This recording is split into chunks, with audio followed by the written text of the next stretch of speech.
Hello, everybody. Welcome to a breaking news special event here on Narativ TV. It's good to be with you tonight as we cover a whole lot of breaking news with Joe Dempsey. Hi, Joe. How are you? Hi, Zev. Good to see you. And our special guest tonight, Kimberley Johnson of the Started Up podcast. How are you, Kimberley? Good to see you again. Good to see you. Thank you. I'm good. Boy, we've had a busy news afternoon. It really has been kind of something. I've been struggling to get all these live feeds going and everything, but we thought we'll just talk it through rather than try to find all these videotapes. Right? It's so much easier than that. In reality, we've had some significant breaking news just in the last few minutes. The biggest news, I suppose, that happened in relation to the press conference that Joe Biden had revolves around Ukraine and ostensibly allowing Putin to allow some sort of incursion into Ukraine. We'll clarify what he said in just a few minutes. But the other big news that just broke in the recent past involved the Supreme Court. And I think, Joe, you have a good understanding of what the Supreme Court is saying about the January 6th committee. I'm sorry to say, Zev, I actually hadn't seen that. I was doing some other things. Yeah, I'm sorry. I'll tell everyone then what is happening. So Please, basically, the Supreme Court will not block the National Archives from turning over the Trump documents to the 1-6 committee. So this is a significant event because we've all been waiting for these documents to arrive today. And in fact, they should be arriving now at any time because there's really no reason why they should be held back any further. These are significant documents that involve Donald Trump's activities on January the 6th. You know, who he was talking to, what he was doing throughout the day, all that critical information. We'll now have that information direct from his documents. So that is coming out tonight. That is not going to make Donald Trump a very happy man tonight. I don't think so. And he's not had a lot of good news in the last 24 hours. The Letitia James press release, which detailed in great detail, and we will go through it tonight, all the things that the Donald Trump organization did in order to fudge the numbers, to dodge taxes, and who it involves. Of course, it involves Donald Trump Jr. and Ivanka. That's all coming out as well, and we'll go into it in great detail coming up. And of course, we're waiting for a big vote in the Senate tonight regarding voters' rights. And I know, Joe, you have something on that. Yes, it looks like Chuck Schumer just took to the floor about, 6:30 or so and said that about 8 o'clock is when they're going to have the final vote tonight. Oh, 8 o'clock. So this is the vote. Just to remind everybody, this is a vote that will allow for the talking filibuster. Really, that's all it does. And what the talking filibuster does is it allows there to be a filibuster, which basically people just have natural debate, normal debate for. And then once the debate has run out, which means every senator has spoken once or twice, once it's run out, then they can actually vote. If I'm not mistaken, that's what's going to happen. Is that correct? Yes. So everybody's having their say. I was in that sort of hearing all day today, so that's kind of where I was. But these guys are, they're doing something that they haven't really done. I think what we need to sort of point out is that over the last 6 years or however long Mitch McConnell's been the majority leader when he had that post, he was protecting the Republicans for not ever having to go on record with anything that we really needed to address. So you could, sit in your office and say, no, I don't really support that bill. That became the filibuster. And no one really knew who said, I don't want to do it. And nobody really understood the reasons why they didn't want to do it. Correct. So this talking filibuster is going to be, really important if they can get this done, because what we saw today, or what we're seeing tonight as well, you can see people actually making their case to the public as to why they're not supporting voting rights, which is ridiculous. A lot of things that Mitch McConnell was talking about. I watched Mitch McConnell first thing, right after Chuck Schumer spoke this morning, and he's just gaslighting the nation. It's ridiculous what he was saying. We can talk more about that later if you want to, but it is important to understand this is something the Senate hasn't been doing for years. And it's amazing to watch because people are now able to engage, and if from a public perspective, understand who the representatives are and what it is that they're representing, and then evaluate whether or not that's truly representative of how they feel. And right, it's not so unique. It almost seems strange in the setting we're in, right? Because it's so unusual. But this is how representative government is meant to work, isn't it, Kimberley? I mean, this is the way democracy works.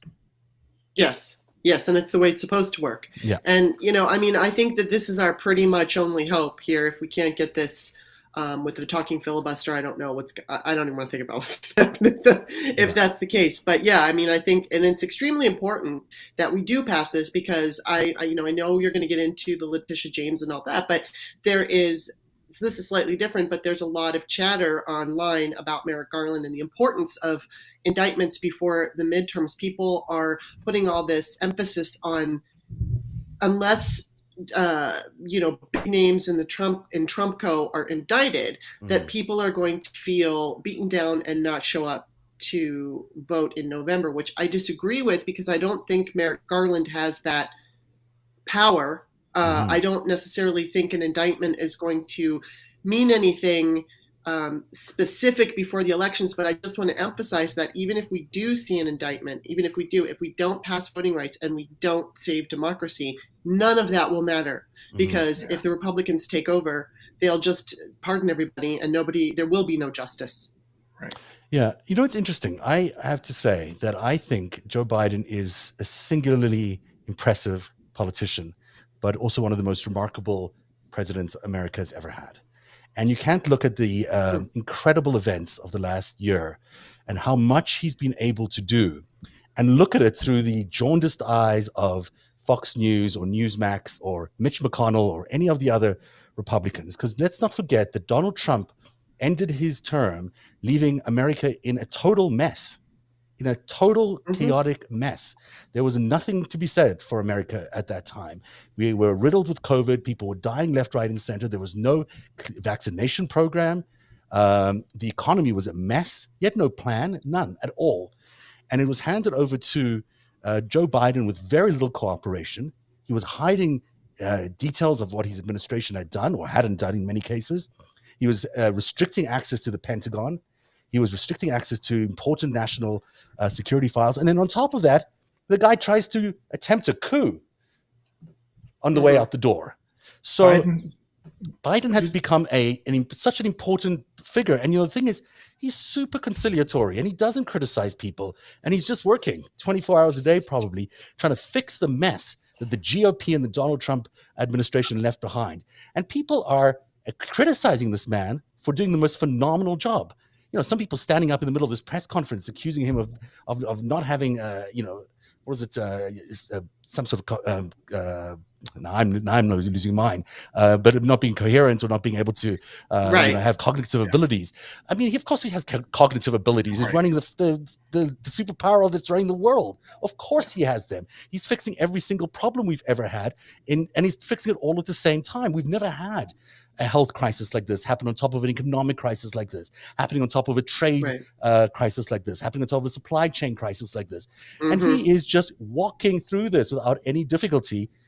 Without any difficulty. He's having some hiccups, but generally speaking, for him to have passed these singular achievements like the infrastructure bill, which is stunning already. I mean, just that on its own is a stunning achievement. And for there to be an incredible amount of job growth in the country, a GDP that's flourishing, you've got a situation that, America is really bouncing back from one hell of a hole that we were in, and people dare criticize him. I find that just astonishing to me.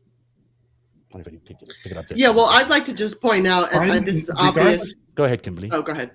Go ahead, Kimberly. Oh, I just wanted to say, and this is obvious, that Joe Biden has a stutter.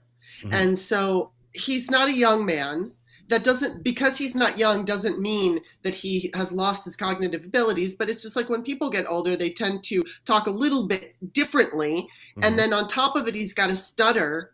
And so they use that to point out that, this ridiculous notion of him having cognitive issues, and he doesn't. When he talked, the last time, that angry speech that he gave last week, the dude you could tell, he's very sharp. He knows what he's talking about. And I would argue that actually, if any president that, at least in my time, had cognitive issues, it would be Reagan and Trump. Well, especially, yeah, exactly. Trump was drunk all the time. Remember that, everybody? Remember he was high all the time? We all knew that. It wasn't a surprise to anybody. Adderall. And whatever it was on, some people said it was Adderall. Some people said it was alcohol. Who knows what it was? Maybe it was both. But, he wasn't there a lot of the time. We all know that because he used to tweet in the middle of the night crazy stuff at world leaders, almost sparking world wars. This guy was not sane. And the fact that the Republican Party has this amnesia about what they did, never mind what, the fact that the people's approval ratings of Joe Biden is so low is stunning, because They're missing the plot. 4 more years of Donald Trump. Can you imagine what that would have looked like? No. Can you imagine 1 year after, 1 year now into the second administration of Donald Trump would have been a disaster of mammoth proportions. And people need to have to understand, I don't know what's wrong with the American memories, but I mean, we need to start remembering things, because if we don't remember things, we're just going to keep repeating them endlessly. And we're in a situation now where people are actually contemplating, returning the Republican Party back into some sort of power, where they should be, completely abolished. I mean, there's no reason for the Republican Party to even be in existence today. They have no, as Biden kept saying repeatedly today, what does Mitch McConnell stand for? What does the Republican Party stand for? Nothing, nothing except being anti-Joe Biden, which is really all they seem to care about, is making sure that the liberals are owned. Well, guess what? That's half your country that's being owned too, and half your country that's not being effective, and half your country that's losing. So guess who's losing? All of you are losing as well. It's tiring, but it's just the reality of it. Sorry, Joe, go ahead. Yeah, I mean, I think to your earlier point, Biden is going to be one of the most consequential presidents in the history of this nation, just given where we are right now. Yeah. He's either going to be the last president of a democracy, or he'll be the president who saved a democracy. So one of those two things is going to happen at this point. That's just where we are. The intransigence of the Republicans, they're just simply not willing to participate. I mean, you say that the Republicans have amnesia.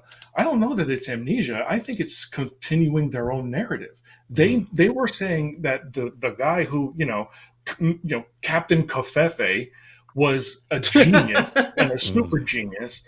And, now, they build up their guy and tear down the one who's there for all Americans, right? That's basically what he's saying. And the other thing that I took away from a lot of the speeches that were coming out of the Republican side this afternoon were, you're not an American unless you're a Republican. And that's just wrong. It's just wrong. Absolutely. Yeah. I think what you're saying there about the ecosystem is so true. I think the problem with America is the news networks. You look at Fox News, which is, borderline fiction. I mean, sort of validated. No, it sometimes, is. It's straight up lies. It's propaganda and lies. It's not true. Yeah. 9 times out of 10, you turn there, you think, well, that's really interesting. I mean, but it's not. It's a take on the news, but it's certainly not the news. It's not a factual take on the news. Then it goes from there. It gets much worse. You got Newsmax right next to it, which is pretty cuckoo, like pretty out there. OAN, which has now been taken off DirecTV, which is owned by the Moonies, and is even more insane. I mean, is the people, they actually run the conspiracy theories that they then cover. That's how where we've gotten to in the American system. Yeah. And frankly, CNN is no better than Fox, because they just start gaslighting everybody every day. I mean, that sort of seems to be their mission, is to gaslight the entire country. So you're left with MSNBC to sort of be, sort of responsible, but it's also, a certain point of view. There is no news in this country that is actually the news. Everyone's got a pointed opinion, and what you're getting is that nobody is actually is seeing the real truth. The truth is things are going really well. The reality of it is we are kicking COVID. We are kicking it because Omicron is going to give us a large amount of herd immunity, even if it's not total. But the reality of it is we've got the pill that's coming along that's going to make it much easier to treat the COVID that we do have. It doesn't necessarily go away, but it's going to be a much easier thing to deal with. It's, China, by the way, which used to have no COVID, by the way, miraculously, because how is it possible that a country like China, which originated COVID, how is it possible that they have no COVID there? Well, they haven't up until now, except for Omicron. Now Omicron is causing a problem for them because they weren't really anticipating it, and it spreads so wildly, and their vaccines don't really work for it. So just a few weeks ahead of the Olympics, China's the one having a problem. So that'll be interesting to see what happens there. I mean, that's going to be a fascinating turn of events. But, my point is we're kicking COVID. That's going to be 95% of schools are open now still, according to Joe Biden. That's pretty impressive. 95% of schools to be open in the middle of a pandemic. That means we've obviously done a lot there. People are obviously taking their measures very seriously where they can, where it's happening in the right areas. And the economy is firing on all cylinders. The problem is we've got a bit of inflation, sure. The other problem is we may have a war. Sure, it's a challenge. But, generally speaking, boy, we are so much better off than we were a year ago. Well, that seems to be the case. We have a Republican administration in for X amount of time, 1 or 2 terms, and the economy goes to crap and everything goes to crap. And then the Democrats have to come and fix this. And, I posted on Twitter a while back something about how we need to get the Voting Rights Act passed, because this election, it's just like you were saying, this could be the end of democracy. And somebody said, oh, no, the Republicans will win, and then they're going to mess everything up, and then the Democrats will win. And it's like, no, not this time. It's not going to work that way. Yeah. The Republicans are going to do what they've been accusing the Democrats of doing for at least 6 years now, which is rigging the elections. They are going to rig the elections, and we're going to see Russia-style elections where they're not really election, and it's going to be 90% for the fascist. And so, it drives me nuts, because people, going back to your point, people aren't paying attention to what's going on. It goes to that movie, Don't Look Up. I think we talked about it. I don't even remember if we talked about it, but the idea of the movie Don't Look Up is just not recognizing what's happening. And I think I posted the other night something about how this is not a debate between Republicans and Democrats. This is literally a debate between reality versus people who are just not even in reality.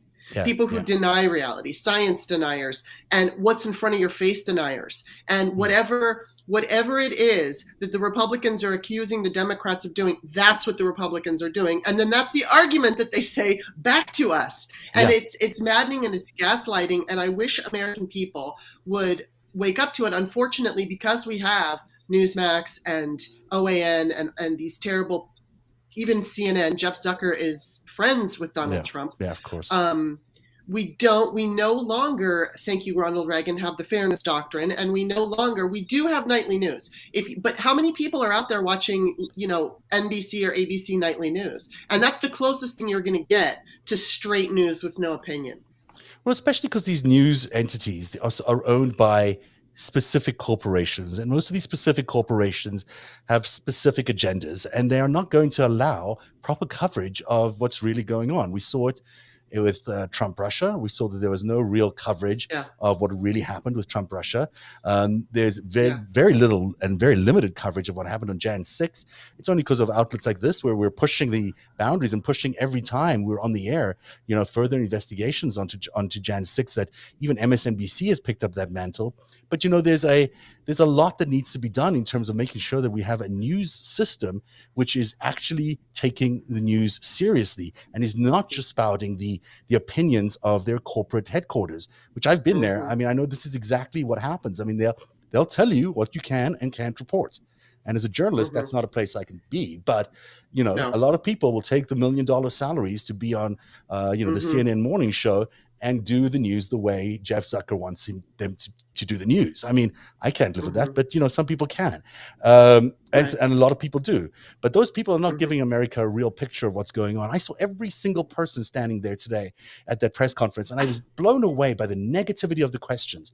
Not maybe one person sort of gave a sort of positive question. Everybody else in that White House press call stood up, and their idea of a good question was to attack the president of the United States for something he had done, which he hadn't even done. It wasn't factually based. It was just sort of an opinion that someone gave them in their newsroom, which they then had to come into the White House press room there and actually ask the president of the United States an unfounded, unfactual question. And this is what it was like for like an hour and almost 2 hours.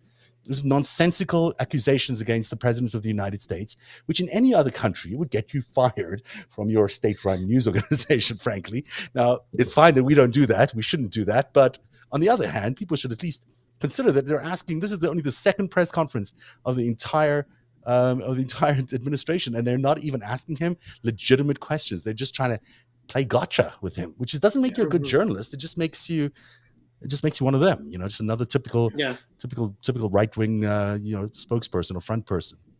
Well, again, the whole day today seemed to be just fishing for sound bites that you could play to an audience and carve them up however you want to. I Yeah. mean, one of the questions Mhm. that they asked Biden was, I think one of the first questions was, why isn't the country more united after a year? Well, Mhm. you've got Oh my half the Senate who's God. not interested. You've got half Yeah. the Senate who doesn't want to participate. Yeah. Like I said, they're not interested in governing. They're not interested in reconciliation. They're not interested in bipartisanship. They keep saying we want bipartisanship. Well, then do something about it, right? If you Yeah. want bipartisanship, come across the aisle, come across and actually have some conversations that are meaningful and can move things forward. It's Hmm. ridiculous. They You've don't got want it though. senators. They don't want it. You've got senators. I think it's. I want to say it's in Montana, I believe. I'm not sure where Senator Tester is. I think he's Montana. But you've got these states where you've got one Republican and one Democratic senator, and they are not on the same page. Even what's going on within their own state. How is that possible? Mhm. Yeah. I mean, I got to say, one thing that really bugs me about and why I think this process tonight in the Senate is going to be hopeful. I cannot believe that these Republicans are getting away with accusing, both sides are really accusing Manchin and Sinema of being the reason we can't pass this voters' rights bill. There are 50 Republicans in that Senate who are quite capable of voting for this voters' rights bill if they really support it. They are choosing not to support it in order to create a domestic fight inside the Democratic Party. But Tiff, truthfully, I'm sorry, you've go got ahead. you've got senators who are leaving. You've got Yeah. senators that don't even need to worry about whether or not they're going to be primaried or whether or not they're going to lose their next Yeah. election Right. because they're retiring. And even they won't stand up. You're telling me that Pat Toomey can't stand up in Pennsylvania? I mean, he should be able to. There's no reason. And you'd think he would. What about Murkowski? I mean, I can't believe that she's Yeah, not doing it. She's Murkowski. basically an independent. Why is she not voting for this? There's so many obvious questions about why the Republicans are not supporting the voters' rights bill that it clearly shows us that they are just pro-suppression. They're not interested in democracy. That they're interested in rigging the elections yet again. We've seen last night we had Sherry Jacobus on the show where she was detailing legitimate, real evidence of what happened in 2016 about how they rigged the vote in 2016 for Donald Trump to win. By releasing the exit polling data to him. Mhm. So if that happened in 2016, and we know in 2020 they weren't happy with the election results, they almost threw a coup. What's going to happen in 22 and 24? Because it's not going to get better. I mean, we're heading down a direction which is not good, and this party is not interested in democracy. It's not interested in helping people vote. It's not interested in that. It's interested in getting power and rigging the elections, which is what they intend to do Right. going forward. We need to start I talking think about this as a fascist takeover because that's what this is. We are Mhm. in the yes. midst of a fascist takeover. They are doing this at the local level, they're doing it at the state level because what they're going to be able to point to is that they are actually following the laws. Well, the Mhm. laws themselves are corrupt. The laws Mhm. themselves Mhm. are not democratically installed. They're not really what the Right. people are looking for. It's what the fascists are looking for and what they're setting up so Mhm. that they can point to later to say, we followed the laws. Listen, Well, it apartheid was doesn't make also it right. based on rules and laws, but they were not, Right. ethically sound or morally sound, and they ended up causing a lot of pain and hurt. Sorry, Kimberly, go ahead. Well, I was just going to say regarding the Manchin and Sinema argument, and there's actually a few more Democrats that are they're just, we don't hear about them as much. Manchin and Sinema are getting all the attention, and I Mhm. can't name off the ones, but there are a few Democrats that are afraid to mess with the filibuster or abolish it. But I think that the reason why everybody focuses on that, it's like Joe just said, this is a fascist takeover. They're attempting a fascist takeover, and so people are not even considering Republicans. I mean, Lisa Murkowski, I agree with you. I think that she should step up, but then we don't know. Every time somebody goes against Trump in the Republican Party, they experience some kind of trouble, whether it's death threats to their family. So this is, partially it's an autocracy in that we have some people legislating as if it were one, and then we have this strong man who is the leader of the Republican Party at this point, and Who he holds no is an office. autocrat, and he isn't. Yeah, he holds no office, but he holds power over the party, and he is making them. There could be an argument made that the Republican Party wants to kind of like let go of him, but they're stuck with him. They're not trying to get rid of him. This. They're not. Well, I think They love some him. don't. They love I mean, the I think checks. But well, you know what? I think they love what he gives them, but they don't like him, and they're afraid of him. I mean, I think we saw Nikki Haley last year talking about having cognitive tests for presidents and then taxes. Show your taxes. It's my opinion that the reason she said that is because cognitive she could throw in there because everybody's saying it about Biden. So it's like, okay, that gives her cover to throw cognitive, but really it's for Donald Trump because he's an idiot. And he's a savvy guy and he knows what he's doing. But then the tax thing, Joe Biden already offered his taxes up. Donald Trump refused to do it. And I think that the Republicans would be much happier at this point to get rid of Trump and go in their own fascist direction. He opened the gates for them. But Joe Walsh, who is a Republican, or he's an independent now, says tons of people in the Republican Party hate Donald Trump, but they won't say it out loud because they're too afraid. Well, the problem is that you got DeSantis in the wings over there. Yes, who's far more scary, in my opinion, worse. Because he is smart enough to execute fascism without getting too caught up in the weeds and getting lost into the way that Donald Trump did. But his proposal yesterday to cut the number of congressional districts that have black majorities in half in Florida is straight up apartheid. I mean, there's no other way to describe it. And so, you're going to take away rights of black people to vote in the 2022. Is that what you're really going to do in America? That is what the Republican Party is attempting to do. Let's get to the people are commenting online. Let's get their comments in. It's at narrative.org/TV, narrative.org/TV. When I was a kid, I thought generally that R&Ds wanted the same thing for people, but the methods to get there were different. That is not the case now. Republicans don't care about the average person. That it could not be any truer than it is right now. Any of you want to sound off on that? That's really interesting. Any comments on that? Go ahead, Joe. Zero. They're at a zero-sum game at this point, right? They just want to win at any cost because it's what they want. They want the power and they want the money, and that's all they want. They don't want to govern. They want to rule. David says, if DeSantis becomes POTUS, I'm going underground. There may be good reason for a lot of us to go underground. It's just not, it's kind of scary when you think about it. It's just we're seeing the end of a very proud democracy and the end of a country if these people are allowed to continue their illogical and immoral rule. Matt Fausta says the only solution is a big fat indictment of Trump and a big news story of his myriad crimes. I agree. So he's a criminal. He's a criminal. We talked about whether he's cognitively declining. The man's a criminal. I mean, the New York Attorney General is investigating. The Fulton County DA is investigating. I mean, he's being investigated by the Manhattan DA for both. There's civil and there's criminal cases that are against him at this point.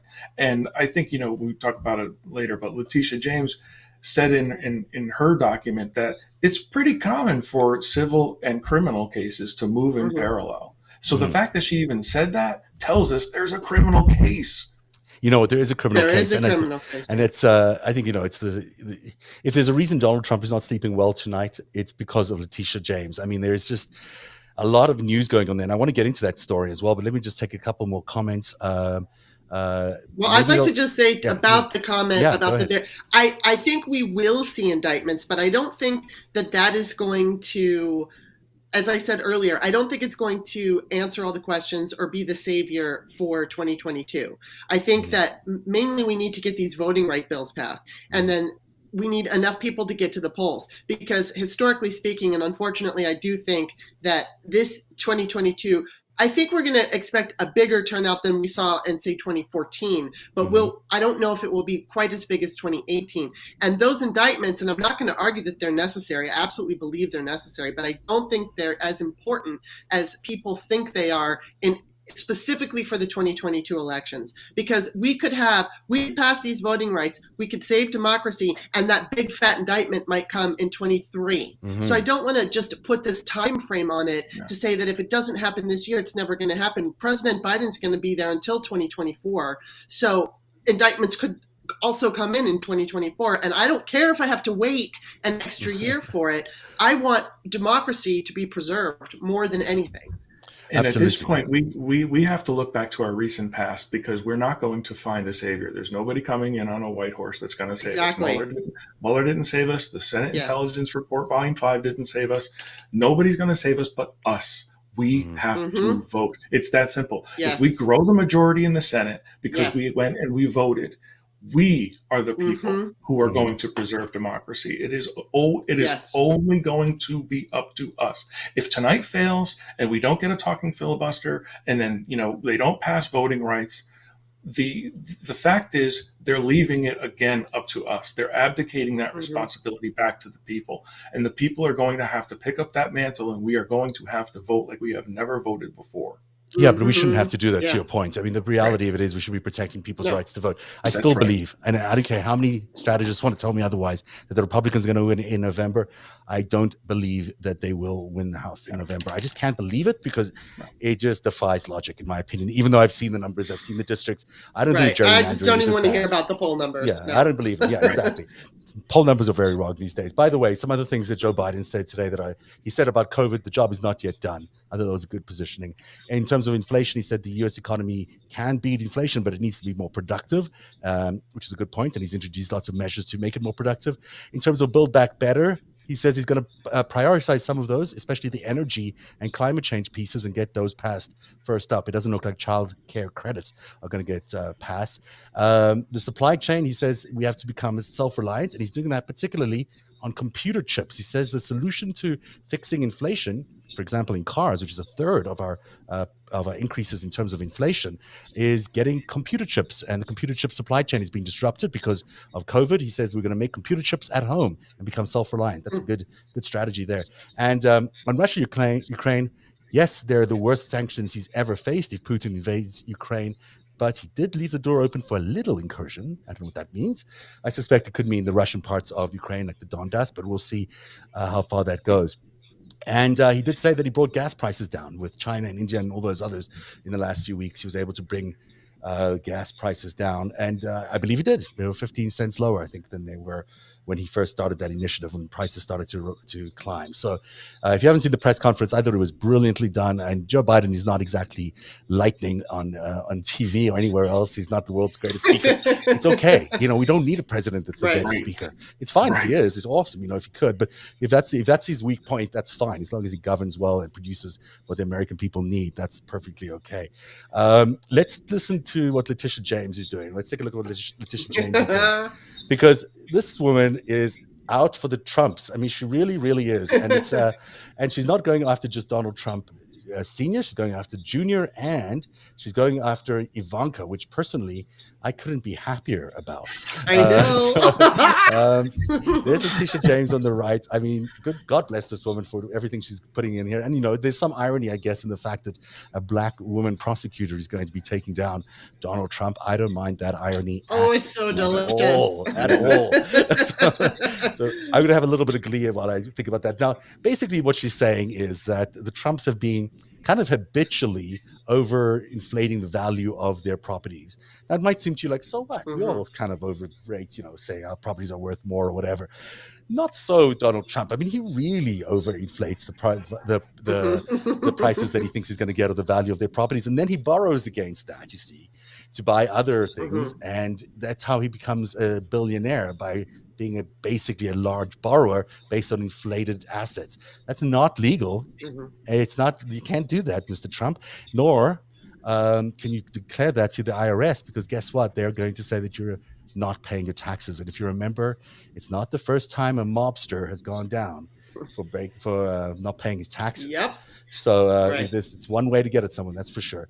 So let me run through some of the things here that Letitia's pointed out in her very long and interesting press release, but also her full-on, it's not an indictment because it isn't an official indictment. It's just a request for them to help her provide evidence and a testimony on these things. But take the Seven Springs Golf Course, for example, which was bought in 1985, and then in 2004 was worth $80 million. But because he said he was going to build luxury homes there to be valued at 161 million, but never did actually build the luxury homes there for 161 million, he declared in 2007 that the property was worth 200 million. And then in 2012, 291 million.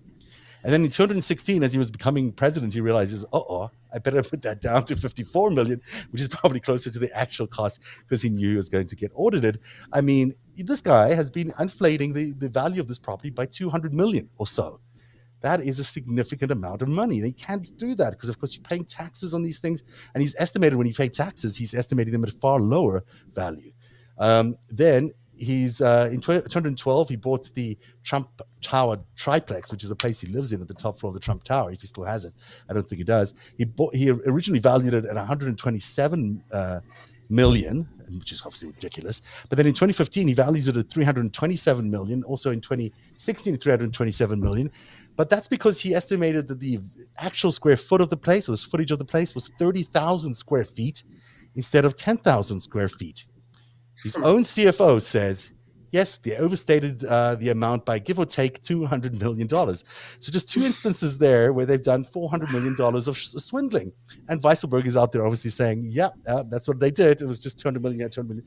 Wow. Now, that's all fine. So he's overestimating the value of his property. But then he goes to the banks. He goes to Deutsche Bank and he says, hey, listen, I'm worth this much money because look at all my assets. So let me borrow against that.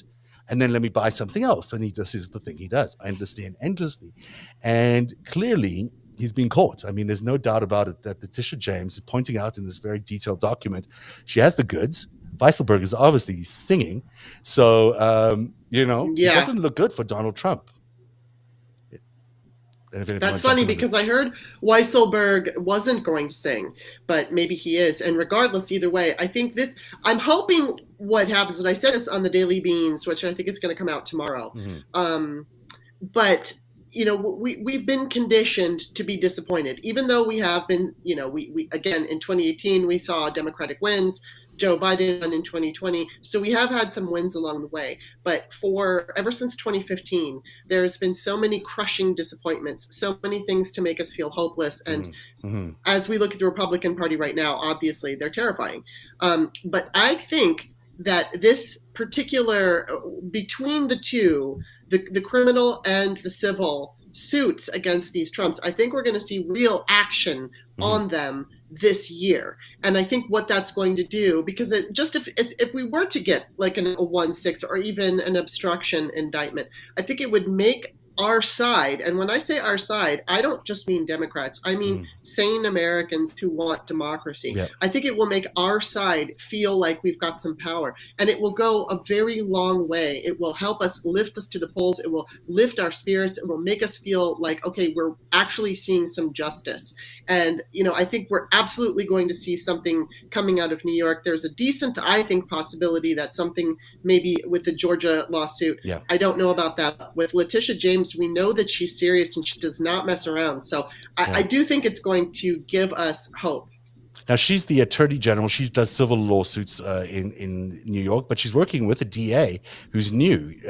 Cyrus Vance, he's no longer there. And I forget the new guy who's there now, Alan something or other. I can't remember. But the new guy, they're working together to do this. And, but he was elected primarily to get Trump. So was she, frankly. Right. So, I think it's not looking good for them in New York. And I think that the one reason that they've been escaping prosecution in the federal courts is because of him being a confidential informant. And I've said this repeatedly. Some people disagree, but if we're not seeing any signs that there's an investigation around Jan 6, there probably is no investigation around Jan 6. I mean, I hear everybody that says, well, there must be. But we're not seeing any of it. Like there's nothing. There is evidence. Excuse me. There is evidence that there's an investigation at DOJ because we did see the indictment of Stuart Rhodes. Right. That does provide us with some evidence, but not of Donald Trump. I'm saying there's definitely an investigation. That's important, but not to Donald Trump. I'm saying Donald Trump specifically. Everyone else, the investigation. But that investigation will lead us to Donald Trump. I think if we continue to follow where the planners are going, that will lead us into the inner circle. The fact that, if we look at it, think of the January 6th committee as the civil portion. Mm-hmm. And if we say the DOJ is the criminal portion, just like at the New York Attorney General's office, just like they said, we've got civil and criminal running parallel. So I can't imagine that Merrick Garland is not doing anything. I 100% agree with you that that's what the intention is, to investigate the whole thing. I just don't think because he really is a confidential informant of the FBI, and because we have that system, they are not in a position to really go after him. And I don't know whether he helped them as president. Maybe he helped them while he was president. Who knows? He probably has immunity on a federal level, or there would be a greater indication that the people around him are being investigated by the DOJ, but we're not seeing that. And the DOJ is stopping at Stewart Rhodes. It hasn't, it's probably, maybe it'll get to Flynn, maybe it'll get to Roger Stone. I just don't see it all the way up to even Kimberley Foyle. Who knows? Maybe that's a possibility, but I don't see it going all the way to the Trump family, and that's why I think there is so much pressure, and not even pressure. That's maybe why there is such a setup for Letitia James in New York to do what she's doing. I think she's the one who's going to go after Donald Trump because she's in the state. So I don't disagree with you, Joe. Of course, it's clear. Well, we've spent many hours in the show investigating. It's pretty obvious that Donald Trump, orchestrated this the Jan 6 attempted coup, and he did it for months ahead of time, and we all know that, and he did it with his incredibly large group of crazy people that he wanders around with. That's pretty obvious. But will he get indicted for that at the DOJ? I don't think we know. My bet is that he won't, but who knows? I'll be open to be wrong on that. Should we look at some other things that he did? Let's see what other overestimates Mr. Trump is said to have done, because it's kind of fun. Here is the Trump golf course in Aberdeen, Scotland, which he bought in 2006? Is that what it says there? $12.6 million. What a good deal he got for that.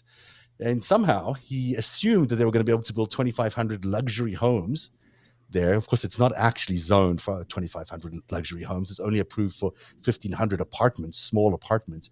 But so he estimated that the value would be worth, in 2011, 161 million, and in 2014, 435 million. The 161 million, I think, came from Forbes magazine, which wasn't even a real evaluation of the property. In 2014, he based it on the building of these luxury homes, which he cannot build. So another lie in terms of what he's worth. He's basically broke by all accounts. I mean, if you look at this other thing that they say here, that he's got 7 Trump branded golf courses between 2013 and 2014. He estimated a 30% premium on those assets because he said they used his brand. And then between 2015 and 2020, it was just a 15% premium. But he's basically just marking up the value of his properties just because they aren't called Trump. Maybe some value there, but I don't know. And then there's this, the Trump Park Avenue, which he says is worth $311 million in 2011. It is worth potentially $311 million, but $293 million of that is unsold apartments, which he owns in that building. So it's not actually worth $300 million. If he sells those, it's worth $300 million. And he landed up downgrading some of the value there. But it's interesting that even Ivanka has an $8.5 million option to buy her apartment, which she rents in the Trump Park Avenue.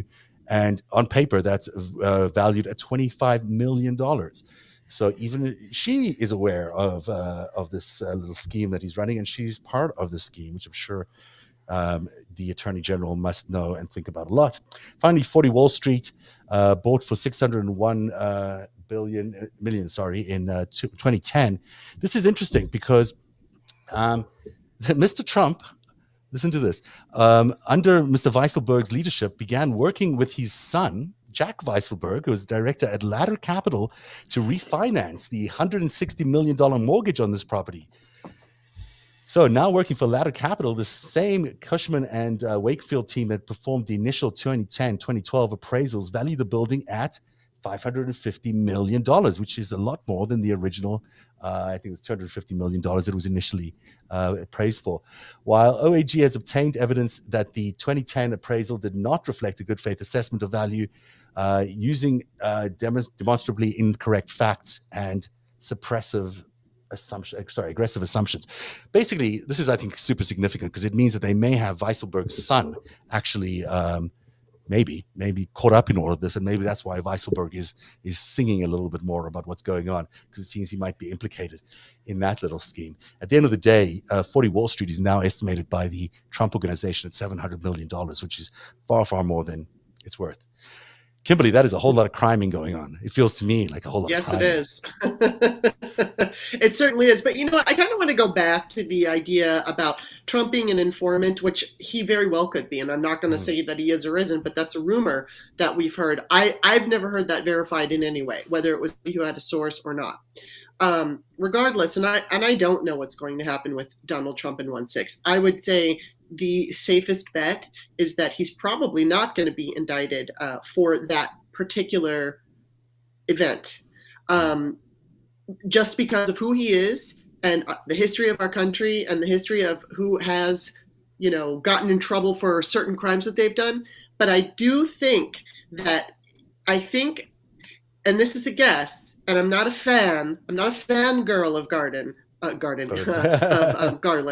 Yeah. But I think that there is an argument to be made that he's listening. They're doing everything they can, and that point about Joe made about the 1/6 committee being like the civil side. Yeah. I think they're getting all the information that they can get, and they're going to turn it over. They're going to make their criminal referrals. And it was like a friend of mine was asking me, like, why isn't anything happening to Trump right now? And she doesn't understand any of it. No, she doesn't follow politics. Yeah. So I was trying to tell her, that look, in order to take this, obviously they would have to have a grand jury, and then they'd have to have an indictment because they'd have to feel like it would be 100%. But I think that when it comes to a former president, no matter who it is, they have to be so very careful. And I'm not talking about any kind of violent retaliation from the other side. If they screw this up, it will be so monumentally bad for everybody. And so, frankly, as much as I want to see him indicted for 1/6, I feel like unless that is 100% conviction, 150%, it's not worth doing it. No. It has to be perfect. To your point, it absolutely has to be perfect. We're talking about one of the largest crimes here, a former president, potentially, and I thought it might be worth asking like a Glenn Kirshner or somebody like that about RICO. Because RICO is, those are huge. Those are enormous things. And those take time to develop. They take time to assess, and then you have to kind of look and say, do we have the goods on the boss, right? Do we have enough to get to the boss in all of this? And like you said, it has to go so 100%, because if you look at what happened with what they did to turn around the 2016 investigations, they turned that into a coup. They were able to take that information and gaslight us into all thinking, well, wait a second, there's nothing there. Mueller said there was not, Barr said there was nothing there. So there was nothing there. Well, wait a second, there was a lot there. And I think if you miss, right, if you go after the president and miss, then like you said, they're going to take that and say, do you see what the Democrats try to do? They will take this witch hunt to the next level. You're 100% correct. That we can't do. And look, I don't think it's a good idea to go after presidents for political crimes anyhow, generally speaking. I mean, he was very guilty, and we should definitely prosecute if there's 100% proof of that. But it's difficult, right? It's politics. It gets complicated. One side starts doing it, the other side does it. It's a nightmare.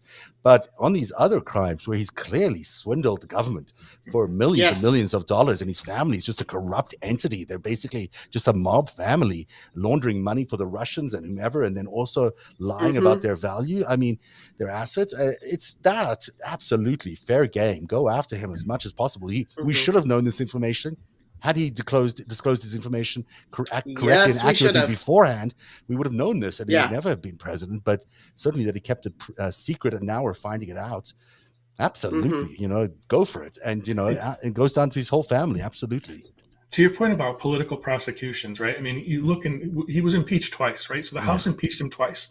And to Kimberly, your earlier point about, the Republicans had their chances to get rid of him for good. They could have convicted him on either one of those impeachments. So they had their opportunity to get rid of him for good, and they didn't. That's true. But what's very interesting is in Georgia. What Fani Willis has is a very interesting case, because election fraud is a crime, but it's also political.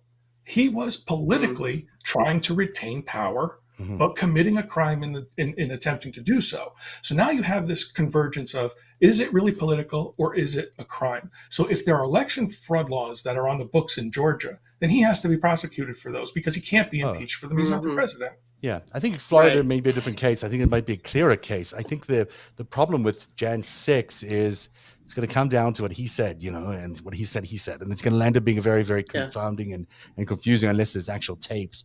And even then, we know how he speaks in unclear phrases. I do think people That's like the Mark. whole point. Yeah, Yeah, like Michael Cohen was talking about, he Yeah. talks in code. It'd be a shame if something happened to your wife, if X happened. Mhm. And so I think he's very careful to avoid being so obvious.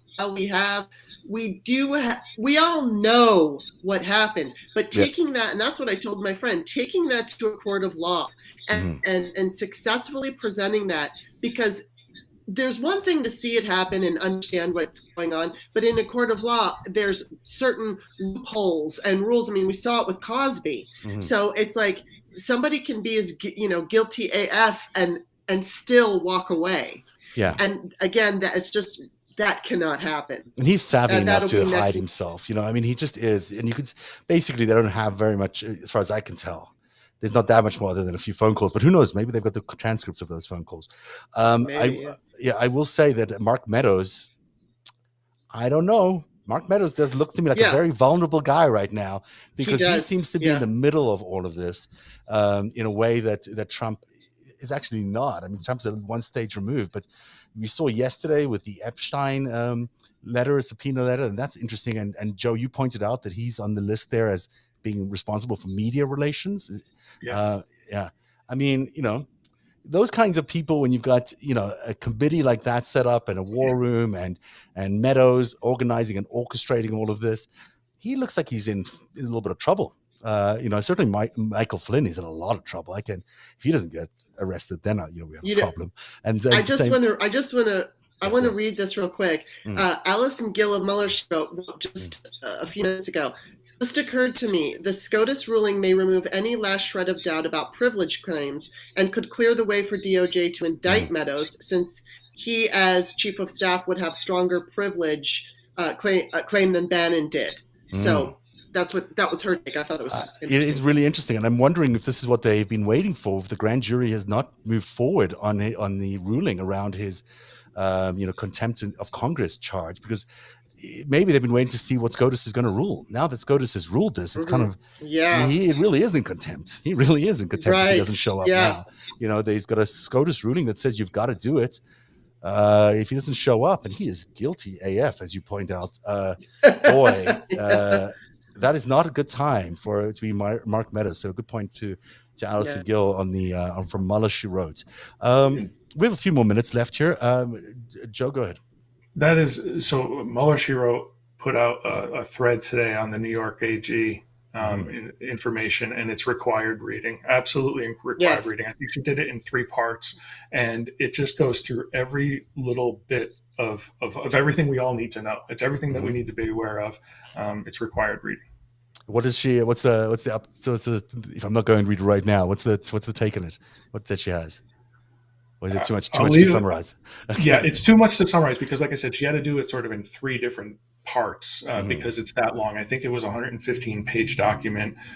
So there's just so much meat on the bone that's in there, which is ridiculous that they're not talking about it. To your point earlier, Walter Cronkite is not walking through that door. Okay, we're not in a situation where the news is reporting the news. The news is being done by the public. The news is being done on Twitter. The news is being done by people who want to see this country remain a democracy.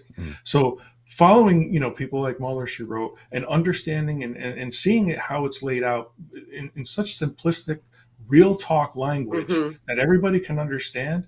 It just helps to bring people to where we need to be from a decision-making perspective. Well said. You spoke to Jamie Harrison the other day, didn't you, Kimberly? Did. Tell me about that conversation. How did it go? It went well. I think, some people thought maybe he was being a little bit too, but I think my main point that I wanted to get across, and this all from a conversation, actually I tagged him, I think it was November, and I was terrified, and I was like, Democrats have to be stronger. We're dealing with fascists and white supremacists. And he came on and he replied, I don't know what's going on. It's okay. Go ahead. We can hear you. Uh-oh. We can hear you. You can go ahead. No. We can hear you. I want to hear the end of it. Are you there? Can you hear us, Kimberly?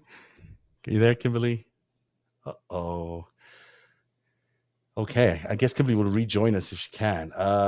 Sorry to see her go. She had us on a cliffhanger there for sure. I was really keen to find out what she was going to say there.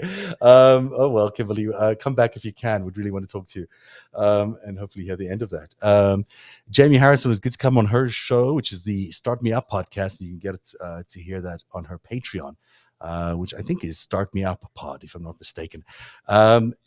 Joe, you've had a really great few days. The other day, I'm very effusive about you on Twitter because I'm always so blown away by how good you are and how detailed you are about so much of these incredible threads that you have. And the other day, you came up with a good thread that really proved that these two conspiracies, the one where we have fake state representatives or electors, being put forward, how that sort of mirrors the stuff we're finding in January the 6th. Tell us a little bit about that. You mentioned earlier Mike Flynn, and he's, I think, one of the most dangerous people to our democracy at this point right now. And the people that are around him, Sidney Powell, right? Jesse Banal, who was part of his legal team when he was going through all he was going through after lying and then pleading guilty for lying twice to the FBI.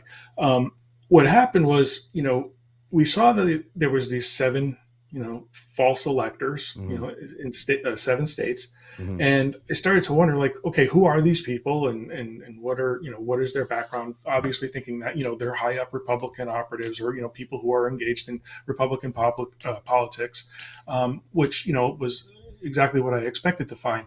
But then I started to look at the lawsuits that were brought by Sidney Powell in those same states. And what I saw was that 27 of the false electors actually were plaintiffs in the Kraken lawsuits. Unbelievable. So it places the same people that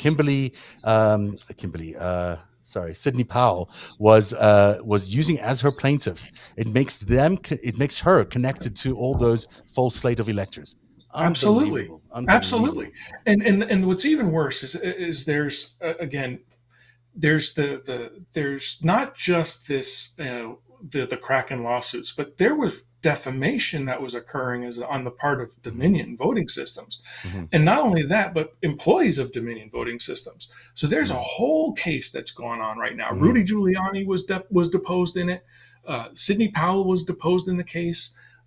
Michelle Malkin from Fox News and Newsmax. Chanel Ryan from OAN, she was deposed in this case.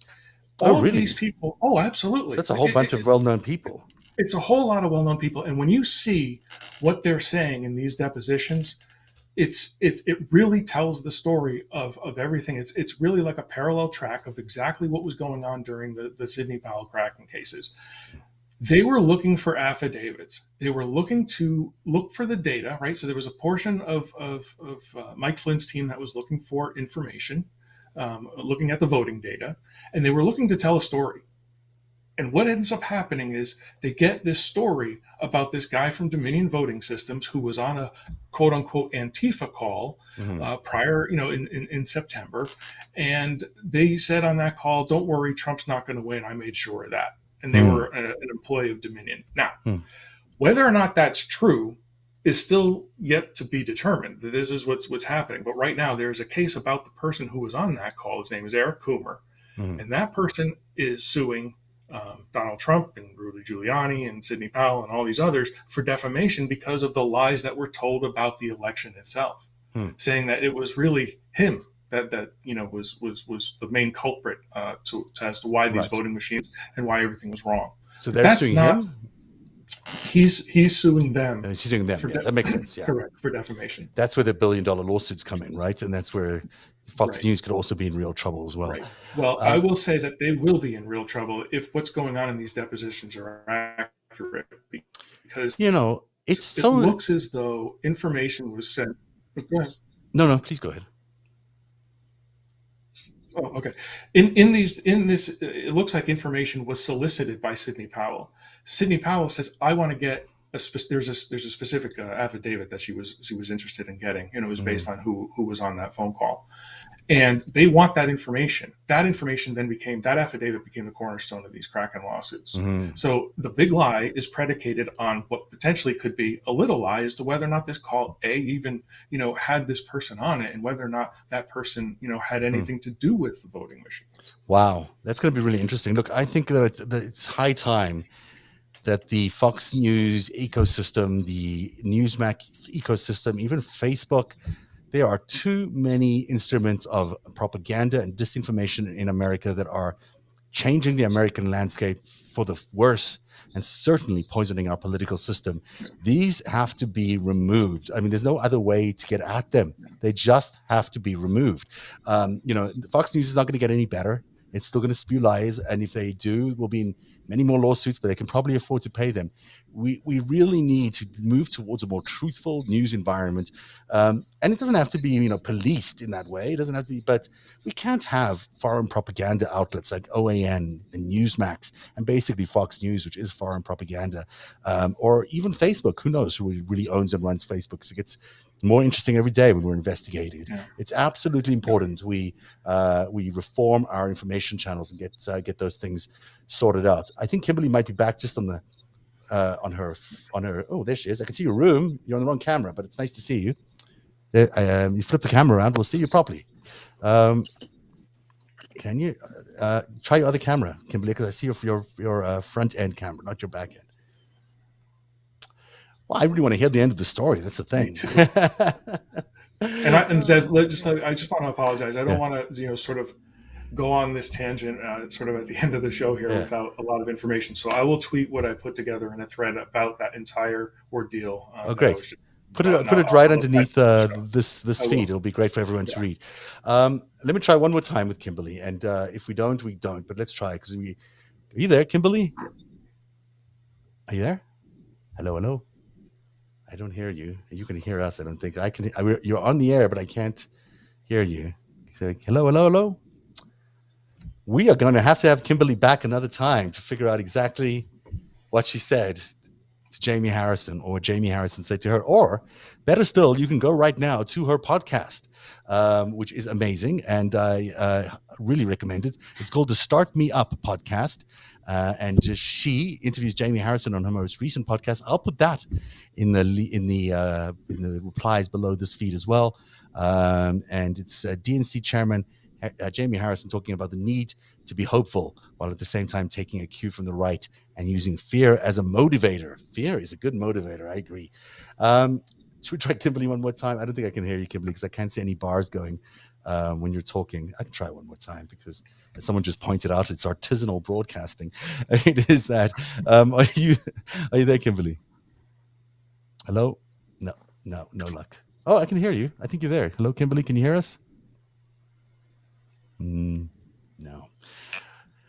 Well, there you go. That's the show for tonight. It's been a fun rock and roll show. You can always follow Kimberley Johnson at Author Kimberley. That's at Author Kimberley. And you can follow Joe Dempsey at Dempsey2. I got it right this time.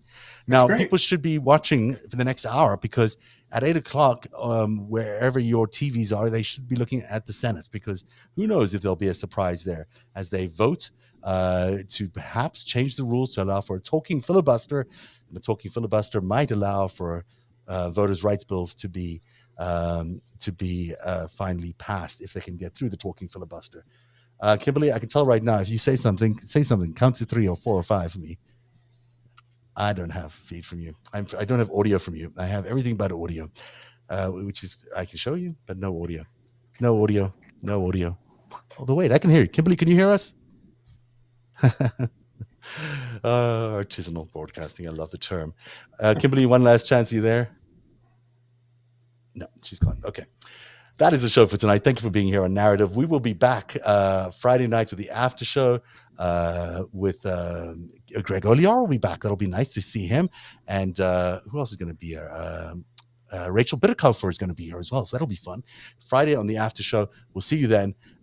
Joe, thank you for being here tonight. Thank you to Kimberley Johnson for being here tonight. It's been a rock and roll show. No, certainly couldn't believe how look at this. I think she's actually back. Ha.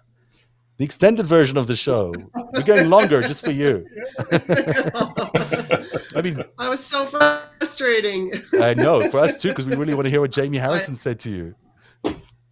Okay, well, basically, hopefully, I don't know what's going on with my connection, but I'll be brief. The thing I wanted to be very clear is that in 2008, I was following politics, but I wasn't a junkie. And what made me a political junkie was not Barack and the way that he could give a speech. He was such a wonderful orator. He was great, and he had my vote. But the thing that made me a political junkie was Sarah Palin, and it's because she scared me. And she woke me up to, oh my God, I've got to pay closer attention to this. Mm-hmm. And so I hear a little bit about what you guys were saying, and hopefully my screen is freezing, so I don't know if I'm coming through or not. We can hear you. But James, utilizing like fear as a motivator. So yes, we have to inspire. We have to make Democrats feel emotional. But telling us what we're going to give us or what they have given us, while extremely important, is not going to send us to the polls. Like, if we remind you, you're going to lose your Medicare, you're going to lose your Social Security, you're going to lose a right to a free election, you're going to lose your right to reproductive freedom. Make sure people understand what they're going to lose. Absolutely. Just think about Trump 2.0 or my Wi-Fi. DeSantis or whatever. That's going to continue. Going on. Oh, my Wi-Fi is going to be my new curse. So yeah, but I mean, think about what would Trump administration, another Trump administration would look like. We can hear you, but I think you can't hear us as effectively as we can hear you. Can you hear us? Yeah, we got all that. We got all that, Kimberly, which is good. I'm now going to really say goodbye because this is moving from artisanal to kind of just satirical. But I'm going to play the outro here. I'm going to say goodnight to everybody. Thank you, Kimberley Johnson at Author Kimberly, and also her podcast, the Start Me Up podcast. And Joe Dempsey from Twitter at Dempsey2 is where you can follow him, and we'll post all the relevant stuff just below this feed on Twitter. Thank you very much for being here tonight. We'll see you again on Friday for the after show. Have a good night, everybody. Narativ is made possible by viewers like you. Join today and support truly independent journalism at patreon.com/Narativ. That's patreon.com/Narativ.